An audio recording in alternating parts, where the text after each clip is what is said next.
Bonjour, je m'appelle Thomas Saphir, je suis ingénieur et cofondateur de Zoécare. Je vais vous présenter comment Zoécare va révolutionner la télésurveillance médicale, un cas d'usage à la fois.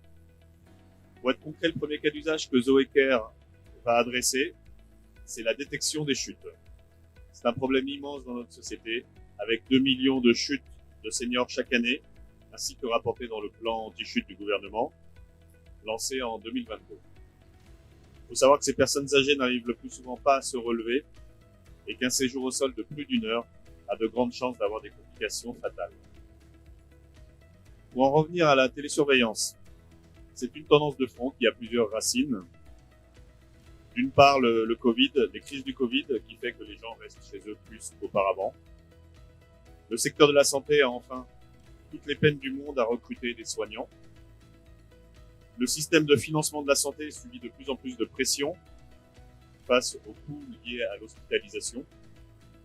Et enfin, et surtout, la télésurveillance est sur la table grâce aux nouvelles plateformes technologiques qui ont démocratisé l'usage des objets connectés et de l'IA.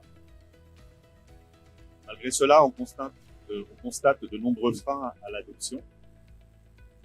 D'une part, la complexité à installer et à maintenir ces dispositifs proposés. C'est particulièrement vrai dans la détection des chutes, avec des dispositifs qui nécessitent des équipements volumineux et pas mal de câblage. Un côté stigmatisant ou intrusif de nombreuses solutions. Je vais donner l'exemple des bracelets et médaillons, entre guillemets, qui sont pour les vieux. Difficiles à accepter socialement, même dans les EHPAD. Des caméras vidéo, des enregistreurs audio, vous imaginez pourquoi. Et enfin, des données qui peuvent être remontées dans le cloud, donc pas de maîtrise. Et enfin, un autre frein, c'est le manque d'évolutivité. On peut penser que installer et maintenir un dispositif dédié aux chutes, c'est déjà complexe, mais en maintenir d'autres, autant que de cas d'usage, pour surveiller le sommeil, la respiration ou autre, c'est tout simplement pas viable. Donc, la technologie de Zoécare, la société que j'ai cofondée, a été développée dans les laboratoires de l'école centrale Supélec. Et elle supprime ces irritants. Il s'agit en fait d'une intelligence artificielle qui reconnaît les mouvements du corps humain, et ce, en analysant les signaux du Wi-Fi qui se propagent autour de nous. La technologie a été brevetée avec l'aide de la SAT Paris-Saclay et forme une innovation de niveau mondial. En termes de complexité, Zoécare consiste simplement en un logiciel à installer sur un équipement Wi-Fi standard.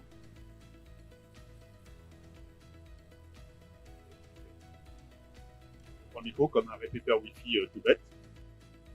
Ça peut être également une box internet, un PC, une tablette ou autre.